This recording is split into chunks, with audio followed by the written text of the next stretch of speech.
Hey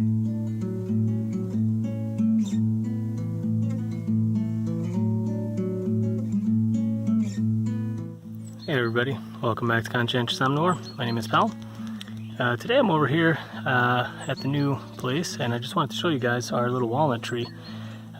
Anybody who's been watching a while, you'll probably remember, but I found this little walnut tree in the middle of the lawn, kind of like outside our house, our old house, and I dug it up and put it in a pot. And then I was really worried about it over the winter because I kind of foolishly put it in the garage, and I think it got really dried out, plus it was too warm. So anyway, long story short, it survived, and it's planted now into the ground here in the new place.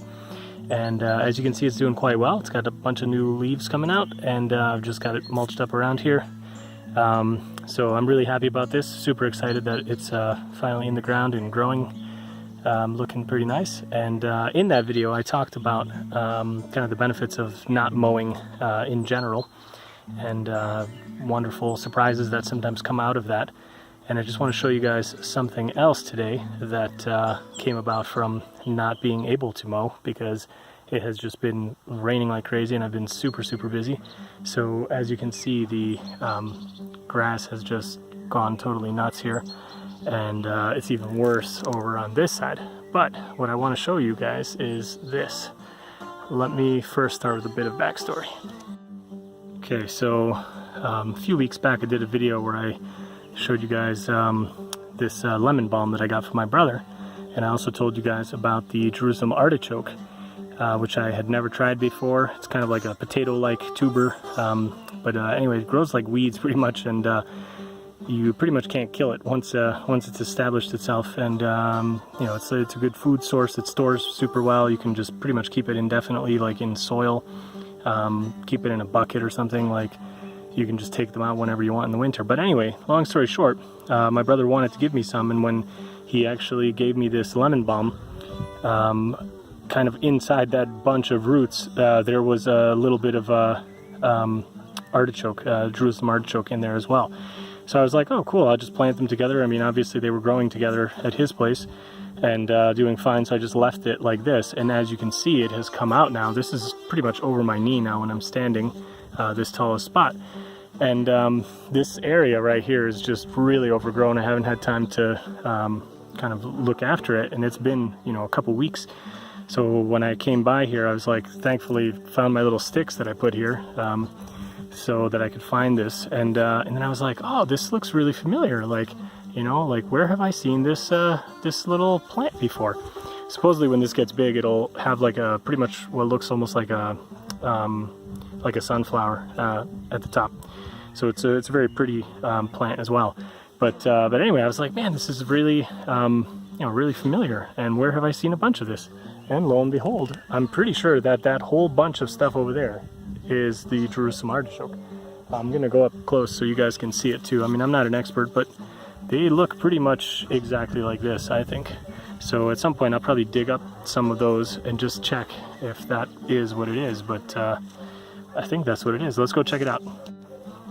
So yeah, the bulk of this little patch here, to me, looks like that plant. Pretty much exactly looks like it to me. So I'm fairly certain that this is Jerusalem artichoke. There's this big patch of it growing here. So I'm pretty happy about that. And this is just kind of one of those reminders that, like, being too tidy is sometimes not that good. If I had been mowing more regularly, I would have probably been mowing this down without realizing what it was.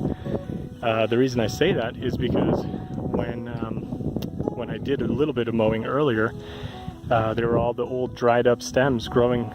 Well, I mean, they were already dried, so they weren't growing, I should say, but they were over here and it looked really bad. So I just kind of like yanked out all that whole area and then just went over it with the lawnmower. But then I haven't been back in several weeks now, and this is what I came back to. So this is really cool. I'm sure these are going to be you know, producing a lot of tubers down below and nice flowers up at the top. So I'm pretty excited. This might be one of the leftover ones. I'm not sure. Can't remember if this is what it looked like, but I think this may be it. So you can see kind of like the leftover thing, leftover flower. I'm pretty sure this was it. But yeah, I'll probably do another video where I talk more extensively about this, and we'll see this flower. I'll probably just try to edit together some stuff where it's growing like this, where it's like, you know, just coming out, and then also when it's flowering, and then do a little bit of a harvest later. So just wanted to show that to you guys, and you know, really I think just end on the message that yeah, sometimes kind of letting things go is actually quite helpful. Obviously, I really do need to get mowing to some extent, because there are some drawbacks. I mean, I can barely even find the stuff I've planted in some of the cases, so I definitely don't want to let it go that bad. But yeah, just you know, there's kind of like this balancing act of like, sometimes it's useful, and just wanted to share that with you guys. So I hope you enjoyed it. If you did, give it a big thumbs up. Thanks a lot for everybody's support. See you in the next one. Bye.